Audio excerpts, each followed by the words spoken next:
Pada pertemuan sebelumnya, kalian telah belajar tentang apa itu sudut. Di sana kalian belajar bahwa pada diagram Kartesian, masing-masing kuadran bernilai 90 derajat. Kemudian kalian juga bisa membedakan apa itu 10 derajat, 20 derajat, 30 derajat, dan derajat-derajat yang lain. 10 derajat berarti sesuatu yang kurang lebih lancipnya seperti ini. Kalian kemarin paham apa itu 90 derajat, yaitu bentuk seperti ini atau dikenal dengan siku-siku. Kemudian kalian juga mengenal sudut 180 derajat, yaitu sebuah garis lurus. Nah, pada pertemuan kali ini kita akan belajar tentang hubungan antar sudut. Hubungan antar sudut yang pertama adalah sudut saling berpenyiku. Siku-siku adalah sudut senilai 90 derajat.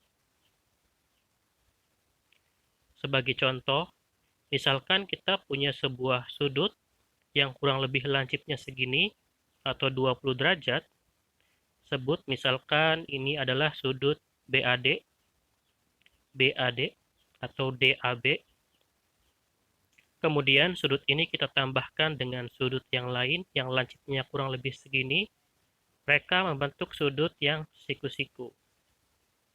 Hal ini berarti bahwa sudut ini, sudut BAD, ditambah dengan sudut ini, yaitu sudut DAC atau sudut CAD, bernilai 90 derajat.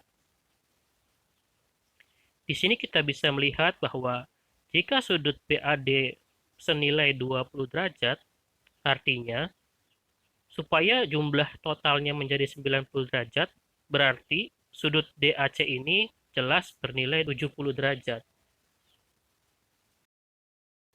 Atau jika kurang yakin, kita bisa mengukurnya dengan cara biasa, yaitu memposisikan busur derajat, garis salah satu sudutnya segaris dengan nilai 0 dan 180, dan pastikan si sudut yang akan kita ukur, puncaknya itu berada di tengah-tengah si busur. Di sini kita bisa lihat bahwa nilai sudut ini, sudut DAC ini atau CAD ini bernilai 70 derajat.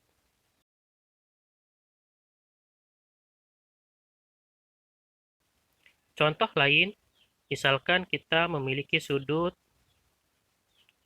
X dengan ukuran selancip ini, kemudian kita punya sudut Y yang selancip ini, digabung lagi dengan sudut Z yang selancip ini, ternyata ketiganya membentuk sudut siku-siku 90 derajat.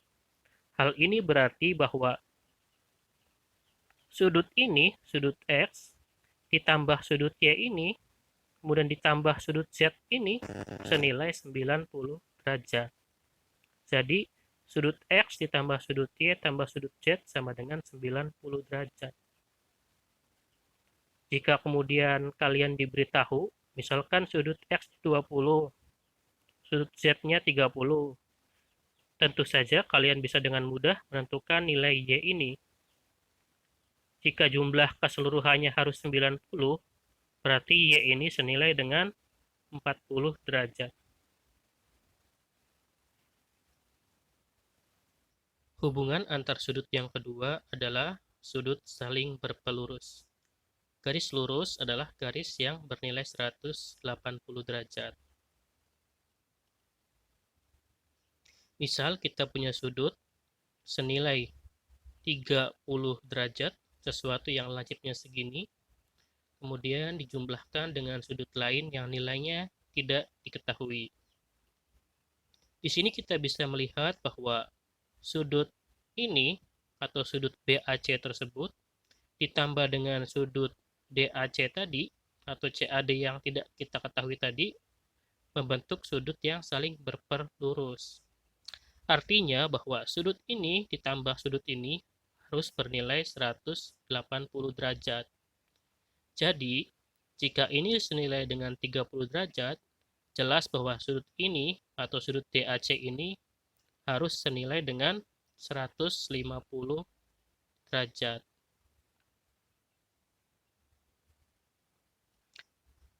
Contoh lain, misalkan kita punya sebuah sudut yang lancipnya segini, yaitu 30 derajat. Kemudian kita punya sudut segini yang tidak kita ketahui, ditambah dengan sudut ini senilai dengan 20 derajat. Ternyata mereka membentuk garis yang berpelurus. Hal ini berarti jumlah dari sudut ini dan sudut ini dan sudut ini haruslah bernilai 180 derajat. Jadi jika ini 30 derajat, ini 20 derajat, berarti ini harus senilai dengan 130 derajat. Hubungan antar sudut yang ketiga adalah sudut saling bertolak belakang. Contoh, misalkan kita punya sebuah garis, kita juga punya sebuah garis lurus lagi. Di sini kita bisa melihat bahwa ada 4 buah sudut, yaitu sudut A misal, sudut B, sudut C, dan sebelah sini sudut D. Sudut A dan sudut C ini namanya sudut saling bertolak belakang. B dan D juga namanya sudut saling bertolak belakang. Sudut yang bertolak belakang itu maksudnya adalah sudut yang berhadapan, kemudian garis ininya saling berpelurus membentuk 180 derajat.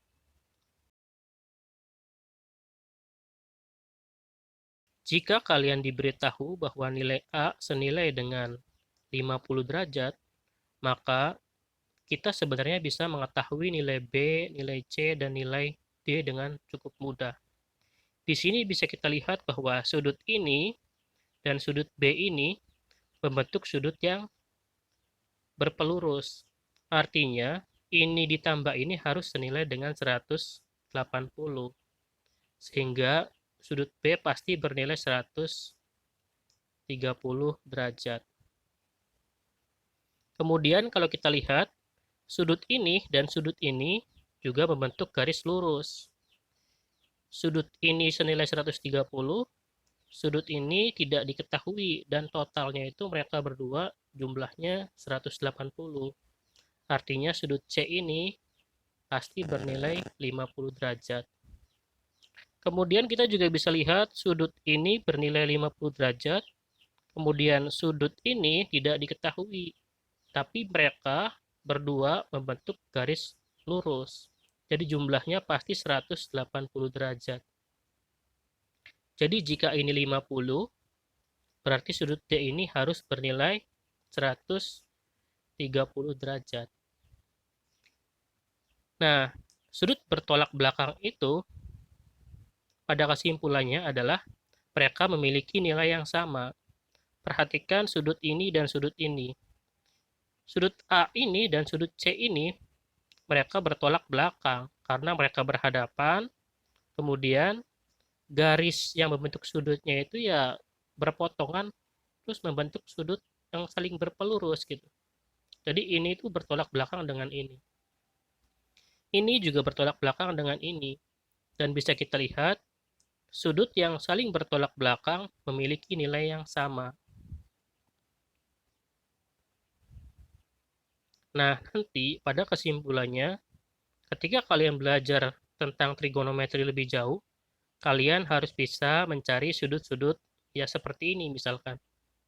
Ini 40, berarti kita bisa cari nilai B-nya berapa, C-nya berapa, E-nya berapa, semuanya harus bisa dicari dengan hubungan antar sudut tadi.